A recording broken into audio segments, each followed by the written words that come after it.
students, how are you? Students, myself Sunita Nautiyal, your science teacher. Today we will teach you the third chapter, fiber to fabrics. Second part of third chapter. Okay students? तो बच्चों हम first part में क्या पढ़ चुके हैं? Animal fibre में वूल के बारे में, प्रोसेसिंग ऑफ वूल। अब हम सेकंड पार्ट में क्या पढ़ेंगे? इसमें सिल्क। सिल्क माने रेशम। अब देखो रेशम कैसा होता है, सिल्क कैसा होता है? सॉफ्ट, स्मूथ एंड लस्ट्रस, मुलायम, चिकना और चमकदार।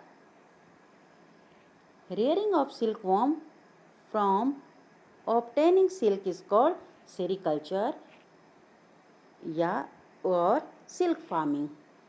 मतलब सिल्क वॉर्म से सिल्क प्राप्त करने की जो विधि है उसे हम क्या कहते हैं? सेरिकल्चर या सिल्क फार्मिंग। ये इसमें क्वेश्चन आता है, व्हाट इज सेरिकल्चर? तो सेरिकल्चर क्या है? रेशम कीट पालन को हम क्या कहते हैं? सेरिकल्चर कहते हैं। China leads the world in silk production. Silk के उत्पादन में सबसे पहले स्थान पर कौन है? चीन है, चाइना है। India is second leading silk producing country, और भारत दूसरे स्थान पर है। तो भारत में भी कुछ स्टेट्स हैं जहां सिल्क उत्पादन किया जाता है, जिसमें Karnataka, Andhra Pradesh, Tamil Nadu, West Bengal, Jammu and Kashmir are largest silk producing state in India. अब सिल्क प्रोड्यूस कैसे होता है? तो उसमें पहले रेयरिंग ऑफ सिल्कवॉर्म क्या की जाती है? फर्स्ट होता है बेटा rearing of silkworm and second is processing of silkworm.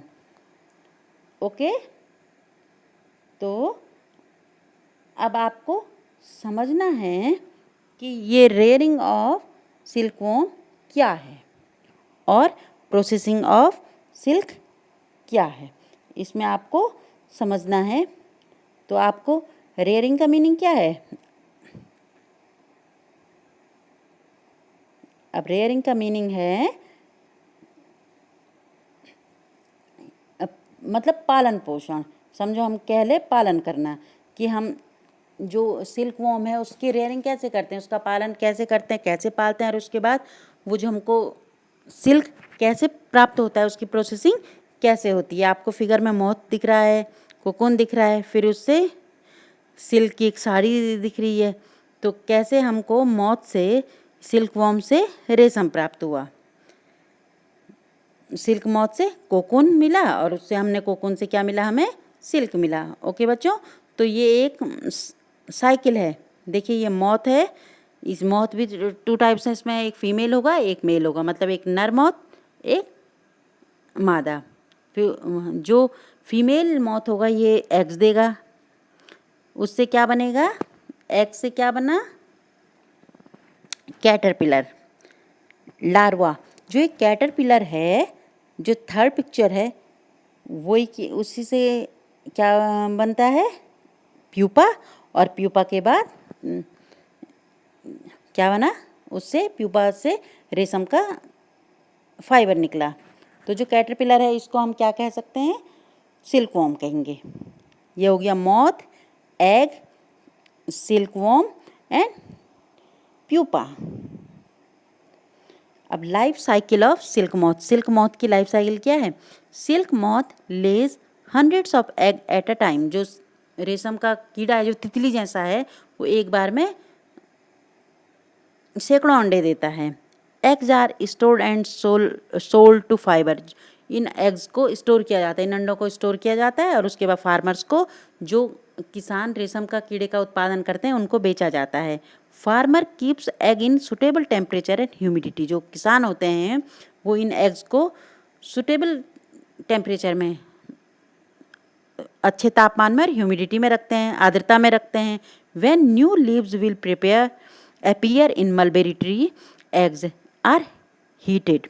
जैसे ही मलबेरी मतलब शहतूत के पेड़ में नई कोमल पत्तियां आती हैं तो इन्हें हैचिंग की जाती है, इनके एग्स आर हैच्ड और उनसे क्या निकलता है, सिल्कवॉर्म निकलता है, लार्वा निकलता है, कैटरपिलर निकलता है। एग्स हैच इनटू सिल्कवॉर्म और फिर अब उन अंडों से उनको खाने के लिए क्या मिल जाता है, मलबेरी लीव्स मिल जाती हैं, क्योंकि रेशम का कीड़ा केवल मलबेरी ट्री में ही ग्रो करता है या मलबेरी ट्रीज की जो लीव्स होती हैं उन्हीं को खाता है।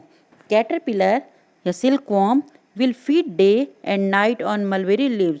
जो कैटरपिलर होता है ये रात दिन मलबेरी लीव्स खाता रहता है, शहतूत की पत्तियां खाता रहता है। After 25-30 days caterpillar stop eating और 25-30 दिन बाद ये खाना बंद कर देता है, बहुत जल्दी खाता है। उसके बाद ये किस में ट्रांसफ़र होता है, प्यूपा में, जिसे हम क्या कहते हैं, कोशित भी कहते हैं। हिंदी में उसको क्या कहेंगे, कोशित, या हम कह लें अंग्रेजी में कोकुन कहेंगे। Okay, they spin net around them into inter pupal stage. जब ये प्यूपा होता है ये अपने चारों ओर एक जाली सी बुननी शुरू कर देता है, जिसे हम कोकून कहते हैं, जिसे हम क्या कहते हैं, कोकून कहते हैं। Fibre harden on exposure to air and become silk fibre. और ये जो फाइबर होते हैं जैसे ये हवा के संपर्क में आते हैं तो कठोर हो जाते हैं, और ये जो फाइबर बना होता है किसका बना होता है, प्रोटीन का बना हुआ होता है। जो ये रेशे होते हैं ये प्रोटीन के होते हैं। अब silk moth develop inside the cocoon. अब जो सिल्क मॉथ होता है, रेशम का कीड़ा होता है, ये उस कोकून के अंदर क्या होता है, बड़ा होता है। जैसे कि आपने फिगर में भी देखा है, देखो थोड़ा सा दिख रहा है मॉथ और बाकी ये वाइट कलर का क्या है, कोकून है। ओके, अब सिल्क की भी अलग अलग वैरायटी होती है, अलग अलग प्रकार होते हैं और अलग अलग सिल्क मॉथ होते हैं जिनसे अलग अलग किस्म का रेशम प्राप्त होता है। Variety of silk moth yield fibre of different texture, जैसे कोई कोर्स होगा, रफ होगा बिल्कुल, कोई स्मूथ होगा, कोई शाइनी होगा, कोई चमकदार होगा, कोई चिकना होगा। इस प्रकार से मॉथ के, सिल्क मॉथ के अनुसार ही अलग अलग फाइबर होते हैं। उनकी वैरायटी कौन कौन सी है, दो तीन मैंने यहाँ पे स्लाइड में शो की हुई हैं। Mulberry silk, tussar silk, Moga silk, कोसा सिल्क और एरी सिल्क। लेकिन बहुतायत में मिलने वाली जो सिल्क है वो कौन सा है, मलबेरी सिल्क है, और फिर दूसरे नंबर पे टसर सिल्क आता है। अभी फर्स्ट स्लाइड में आपने क्या पढ़ा था, फर्स्ट वीडियो में प्रोसेसिंग ऑफ वूल। अब इस वीडियो में आप पढ़ेंगे प्रोसेसिंग ऑफ सिल्क, कैसे सिल्क की प्रोसेसिंग होती है, सिल्क कैसे बनता है, रेशम कैसे बनता है। ये देखिए आप कोकून के अंदर थोड़ा सा मॉथ दिख रहा है और उसके बाद एक साड़ी दिख रही है, तो कैसे सिल्क साड़ी बनाई जाती है वो। अब इसके लिए फर्स्ट स्टेप क्या आया, कोकून्स कलेक्टेड। कोकून्स को कलेक्ट किया जाता है, इकट्ठा किया जाता है, और कोकून के अंदर क्या है, प्यूपा है सिल्क मॉथ का। फिर उसके बाद cocoons boiled and kept in sun. उन कोकून्स को धूप में भी रखा जाता है या उनको उबाला जाता है, गर्म पानी में उनको उबाला जाता है। फिर उसके बाद रीलिंग होती है। ये आपको फिगर में दिखाई दे रहा है, रेशा निकाला जा रहा है, कोकून से धागे निकाले जा रहे हैं। फिर फोर्थ में क्या होता है, स्पिनिंग होती है उनकी, फाइबर टू यार्न, रेशे से धागा बनता है। देखो फाइबर बना, फाइबर निकला, किससे निकला फाइबर, कोकून से, और उसके बाद उसकी रीलिंग हुई और यार्न बन गया, धागा बन गया। Spinning is done either manually और इन फैक्ट्री। जो स्पिनिंग होती है ये मैनुअली भी होती है, जैसे आपने तकली द्वारा भी देखा होगा उनकी स्पिनिंग होते हुए, और फैक्ट्रीज में भी की जाती है। देन फिर क्या होता है, यार्न टू फैब्रिक। फिर यार्न से क्या बना, फैब्रिक बना, कपड़ा बना। उसके लिए वीविंग होती है और निटिंग होती है। नहीं, मेन वीविंग होगी, निटिंग तो ऊन में होगी, वीविंग होती है। The process of arranging two sets of yarn together perpendicular to each other of make fabric is called weaving. मतलब दो तरह के ताने बाने होते हैं, एक ऊपर से लूम में धागा लगाया जाता है, एक खड़े में और एक पड़े में, एक हॉरिजेंटल और एक vertical. Weaving of fabric is done in on looms. और वीविंग कहाँ होती है इसकी, जो जुल्हा वीविंग करता है वो कहाँ करता है, लूम्स में। The looms are either hand operated और पावर ऑपरेटेड। जो ये लूम्स होते हैं ये हाथ से भी चलाए जाते हैं और बिजली से भी चलाए जाते हैं। आपको देखो दोनों किस्म के लूम्स दिखाई दे रहे हैं। ये हैंड ऑपरेट है, जैसे हमारे यहाँ भी कपड़ा बनाती हैं भोटिया जनजाति की महिलाएं, तो वो किस पे बनाती हैं? हैंडलूम पे बनाती हैं, जिसका नाम ही हैंडलूम है, हैंड ऑपरेटेड लूम्स। और ये पावर लूम्स हैं जो बिजली से चलने वाले लूम्स हैं। अब प्रोसेसिंग ऑफ सिल्क आई समझ में आपकी। सबसे पहले क्या होता है? कोकून जो सिल्क फाइबर का बना होता है उसको इकट्ठा किया जाता है। These cocoons are then kept under the sun or boil or kept in the steam. इन कोकून्स को धूप में रखा जाता है या उबाला जाता है या भाप में रखा जाता है। फिर उससे क्या होता है? Silk fibre separate out from cocoon. जो सिल्क का रेशा होता है वो कोकून से अलग हो जाता है। फिर रीलिंग ऑफ सिल्क होती है, process in which the cocoons thread are taken out from cocoon to use as silk. उससे रेशा निकाला जाता है रीलिंग के द्वारा। फिर स्पिनिंग होती है, उनको काता जाता है। Spinning of fibre, silk fibre spun into thread. अब उससे धागे निकाले जाते हैं। फिर उसके बाद वीविंग होती है, बुनाई होती है उसकी। Thread woven into silk fabric by weavers. और फिर वीवर्स के द्वारा, जुलाओं के द्वारा उनसे क्या बनाया जाता है? कपड़ा बनाया जाता है सिल्क का। आपको जानकर बड़ा आश्चर्य होगा, एक कोकून से, सिंगल कोकून से कितना लंबा थ्रेड निकलता है? लगभग 1000 से 3000 फीट तक का थ्रेड निकलता है, धागा निकलता है। From a single cocoon a single continuous raw silk thread of length varying from 1000 to 3000 feet can be obtained। इतना लंबा एक कोकून से प्राप्त होता है। तो आपको आ गया समझ में? एक बार उसको फिर हम रिपीट करें।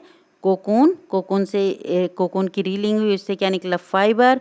फिर फाइबर की स्पिनिंग हुई, उससे क्या बना? यान। यान की वीविंग हुई, फिर उससे क्या बना? फैब्रिक। कोकून से बना रेशा, रेशे से बना धागा, धागे से बना कपड़ा। ये क्या है? प्रोसेसिंग है सिल्क की। देखो कोकून्स को कलेक्ट किया, फिर उसको बॉयल किया या धूप में रखा, फिर रीलिंग हुई, स्पिनिंग हुई और वीविंग हुई। ये आपको बिल्कुल याद करना है और याद हो भी गया होगा आपको इतने बार रिपीट करते हुए। अब story of discovery of silk, ये आपकी बुक में लिखा हुआ है, देखिएगा कि सिल्क की खोज कैसे हुई। इसकी बड़ी इंटरेस्टिंग स्टोरी है। According to the old Chinese legend, the emperor Shi Lungchi was asked by the Empress Shi Lungchi was asked by the Emperor Wang Ti to find the cause the damaged leaf of mulberry tree growing in the garden। राजा और रानी थे। रानी का नाम क्या था? Empress का नाम she लुंगची, और emperor सम्राट का नाम क्या था? Hwan T. तो उन्होंने पूछा, हुआंग टी ने इम्प्रेस से पूछा, सी लुंगची से पूछा कि जो हमारे गार्डन में मलबेरी का ट्री है, इसकी पत्तियां कहाँ जा रही हैं? इसकी पत्तियां डैमेज क्यों हो रही हैं? The empress found white worm eating up mulberry leaves. Empress ने क्या देखा? रानी ने क्या देखा कि एक सफ़ेद कलर का कीड़ा उसके लीव्स को खा रहा है। Accidentally a cocoon dropped into her cup of T. अब बाई चांस वो कोकून रानी की चाय में गिर गया। Okay, and thread separate from the cocoon. और जो धागा था वो कोकून से अलग हो गया। तभी उनको पता चला कि इनको उबालना पड़ेगा, धूप में रखना पड़ेगा। This is how silk industry began in China and was kept a closely guarded secret from hundreds of year. इस तरह से चाइना में सिल्क इंडस्ट्री विकसित हुई और उन्होंने सालों हजारों साल तक उसको छिपाए रखा, किसी को नहीं बताया। Later on traders and traveller introduce silk to the other country. और बाद में जो व्यापारी थे और यात्री थे, उन्होंने दूसरे देशों में भी इसको इंट्रोड्यूस कराया, दूसरे देशों में भी चोरी छिपे इसको ले गए। The route they travelled is still called silk route. जिस रूट से, जिस रास्ते से ये लोग आए गए, उस रूट को अभी भी सिल्क रूट का नाम दिया गया है।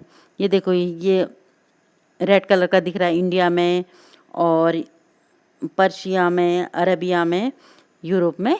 तो इस रूट को क्या नाम दिया? सिल्क रूट नाम दिया गया। अब सिल्क के बारे में थोड़ा और भी जान लो। Silk was discovered in China and the Chinese manage the keep silk secret for over 1000 year. Silk की खोज कहाँ हुई? रेशम की चाइना में हुई, लेकिन चाइनीज़ ने, चीनियों ने इसको हजारों साल तक छिपाए रखा, किसी को नहीं बताया। It was the great source of wealth of China. ये चाइना की समृद्धि का बहुत बड़ा एक स्रोत था। उन्होंने कपड़ा बेचा होगा लेकिन बताया नहीं कि कहाँ से निकला है। बिल्कुल shining clothes. No one actually knows how silk come out of China. किसी को भी पता नहीं था वास्तव में चाइना में सिल्क कहाँ से आया। In 300 AD the Japanese expedition succeed in taking some silk eggs and 4 young Chinese girl to Japan. अब 300 AD में जो जापान के कुछ लोग थे वो रेशम के कीड़े के अंडे और 4 चाइनीज गर्ल्स को अपने साथ ले गए। कहाँ के लोग? जापान के लोग। वहाँ भी अब सिल्क बनने लगा। एंड 550 AD में 2 monk of Byzantine empire manage the smuggle from silkworm eggs out the country. और उसके बाद कुछ मॉन्क थे। मॉन्क मतलब जिसको हम साधु कहते हैं, लेकिन जो ये चाइनीज़ होते हैं इनको क्या कहेंगे? मॉन्क कहेंगे। They hide the eggs inside their bamboo walking stick. और उसके बाद ये मॉन्क चोर के ले गए अपनी बैम्बो स्टिक में, अपने बांस की डंडी में एग्स ले गए। किसके? रेशम के कीड़े के। It is also said the silk was brought to India by Chinese princess. और भारत में कहाँ से आया ये रेशम? चाइनीज़ की राजकुमारी द्वारा लाया गया। Who hide eggs and mulberry seeds in the lining of head dress. वो अपने सिर में पहनने वाली जो हेड ड्रेस थी, टोपी वगैरह, उसमें छुपा कर लाई। और इस तरह से भारत में रेशम के कीड़े के अंडे आए और रेशम का प्रचार प्रसार हुआ। नहीं तो एकाधिकार किसका था? चीन का था इसमें। तो बच्चों आपको एक और बात इसमें देखो जाननी है। 6600 सिल्कवॉर्म होते हैं, जो मतलब कोकुन्स होते हैं, या वो मारे जाते हैं 1 किलो सिल्क बनाने में। जब हम उसको उबालेंगे, मौत बनने से पहले तो हम उसको उबाल देते हैं। किसको? कोकुन को।